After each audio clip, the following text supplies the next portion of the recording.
Assalamualaikum warahmatullahi wabarakatuh.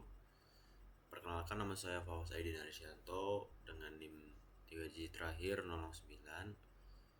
Di pertemuan kali ini saya akan memasuki mata kuliah yaitu praktikum mesin-mesin listrik. Nah, di sini itu saya akan memperkenalkan apa sih dasar kontrol motor listrik. Nah, konsep dasarnya itu motor listrik adalah perangkat yang mengubah energi listrik menjadi energi mekanik. Motor bekerja berdasarkan prinsip elektromagnetik, yaitu ketika arus listrik mengalir melalui kumparan dalam medan magnet akan timbul gaya yang menghasilkan putaran. Nah, jadi sambungan itu ada dua kumparan ya. Yang pertama itu kumparan di bagian dalam dan kumparan di bagian luar. Jadi cara bekerjanya itu nanti si kumparan itu bakal dialiri sumber daya arus tegangan. Nah, dari situ kumparan tersebut akan menghasilkan medan magnet, dan medan magnet itu akan diserap lagi oleh kumparan yang lain gitu. Nah, di sini ada penerapan industrinya, yaitu ada industri manufaktur menggerakkan konveyor pada jalur produksi, sama industri otomotif, yaitu digunakan pada mesin perakitan mobil. Next. Prinsip kerjanya yang tadi saya bilang itu sudah menjadi gaya Lorentz ya. Jadi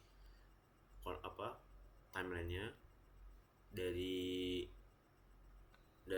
tegangan itu bisa masuk ke kumparan pertama. Dari kumparan pertama itu menghasilkan medan magnet, dan medan magnet itu diserap oleh kumparan kedua. Jadi medan magnet juga bisa menghasilkan listrik di situ. Nah, akibatnya gaya ini tuh bisa membuat rotor itu berputar. Itu guys. Fungsi dan cara kerja saklar. Oke, kali ini kita akan masuk ke saklar, yaitu fungsinya menghubungkan atau memutus aliran listrik secara manual. Cara kerjanya saat tos ditekan atau diubah posisi, jalur listrik akan terhubung on atau terputus. Nah, di sini kita masuk lagi ke fungsi dan cara kerja MCB, yaitu fungsinya melindungi rangkaian dari arus yang lebih, overcurrent atau short circuit. Cara kerjanya, jika arus lebih, bimetal akan memulai dan memutus kontak. Jika hubungan singkat, maksudnya short circuit, magnetik akan menarik mekanisme trip sehingga rangkaian terputus otomatis. Jadi gampangannya itu MCB itu sebagai safety dalam rangkaian. Jadi semisal ada arus yang berlebih, ada indikasi short circuit, jadi MCB itu bakal otomatis langsung gampangannya langsung off ya, dari yang awalnya on langsung mati gitu. Lanjut, cara kerja kontaktor. Fungsinya sebagai saklar elektrik otomatis untuk menghubungkan atau memutus alir listrik tegangan besar, dan itu banyak dipakai untuk mengontrol motor listrik. Cara kerjanya, saat koil kontaktor diberi arus, akan timbul medan magnet yang menarik plat kontak arus utama terhubung. Saat arus koil diputus, kontak kembali terbuka. Ya, lanjut. Oke, di sini kita masuk di fungsi dan cara kerja relay. Nah, fungsi itu mengendalikan rangkaian besar dengan sinyal listrik kecil. Cara kerjanya sama kayak kontaktor, tapi untuk arus kecil. Saat koil diberi arus, kontak di dalam relay itu berubah posisi. Jadi dari NO normally open ke normally close atau sebaliknya. Jadi biasa dipakai untuk skala yang kecil, seperti untuk menggunakan microcontroller, PLC, dan segala macam. Lanjut, untuk fungsi dan cara kerja timer, yaitu mengatur on off suatu peralatan listrik secara otomatis. Cara kerjanya, timer diberi suplai listrik, menghitung waktu sesuai setting. Setelah waktu tercapai, kontak timer akan berubah untuk mengendalikan beban. Oke. Nah, untuk selanjutnya itu kita akan mereview rangkaian dol ya. Nah, di sini tuh namanya rangkaian dol 3 fasa. Jadi sebelum saya jelaskan cara kerjanya itu, saya akan menjelaskan dulu apa sih rangkaian dol. Rangkaian dol adalah metode paling sederhana untuk menghidupkan motor listrik 3 fasa. Nah, motor ini dihubungkan langsung ke sumber tegangan penuh. Jadi, nih, ini kan ada 3 fase ini. Ini akan nyambung dalam dalam sumber ya. Nah, ini rangkaian ini sangat cocok untuk motor dengan gaya kecil hingga menengah karena arusnya start cukup dari 6 sampai 8 arus nominal. Oke. Untuk komponen-komponennya di sini tuh ada, nah dari pertama ini ada MCB 3 fase, ini sorry ya salah karena ada 3 garis. Ini namanya MCB 3 fase. Terus setelah ada MCB itu bakal disambung dengan kontaktor. Dari kontaktor ini bakal ketemu lagi oleh Tor. Nah, untuk rangkaian selanjutnya di sini di line 1 dia itu akan langsung nyambung ke MCB 1. Lalu bertemu dengan Tor, lalu ada stop and start dan seterusnya. Nah, saya jelasin dulu dari MCB 3 fase.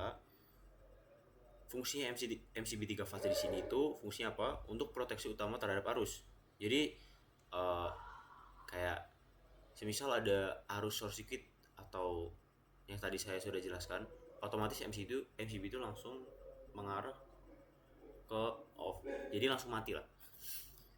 Terus untuk MCB yang satu fase ini fungsinya itu untuk memberikan suplai pada rangkaian. Jadi apa ya?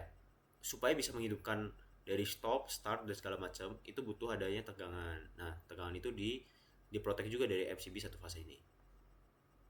Oke, lanjut ke kontaktor dulu. Kontaktor di sini tuh adalah alat utama untuk menghubungkan dan memutus arus listrik 3 fase. Lanjut ada di Tor. Tor itu fungsinya juga untuk memproteksi. Oh ya, sebelumnya Tor itu singkatan dari Thermal Overload Relay. Jadi sama dengan namanya, itu untuk memproteksi beban lebih pada motor. Terus untuk semisal ada beban berlebih itu Tor akan memutuskan arus ke coil kontaktor. Gitu. Nah, di sini tuh lanjut ada cara kerja Tor juga sama dengan yang ini, dan ada tombol stop dan start itu fungsinya untuk hanya untuk membuka normally close dan normally open. Terus di sini tuh ada lampu hijau dan lampu merah. Fungsinya itu kalau lampu hijau sebagai motor itu mati, dan untuk yang merah itu sebagai motor nyala. Oke, lanjut ke prinsipnya. Prinsip awalnya itu dari MCB nih. MCB itu posisi on. Rangkaian semuanya mendapatkan aliran listrik. Nah, tombol stop ini untuk NC normally close, dan untuk yang start itu NO normally open. Dan awalnya itu lampu hijau dulu karena masih belum nyala. Ketika nanti tombol start itu akan ditekan, di sini K1 juga akan menutup, stopnya juga akan naik. Terus dari K1 ini tuh bakal ada ngalirin arus, terus akan menghubung ke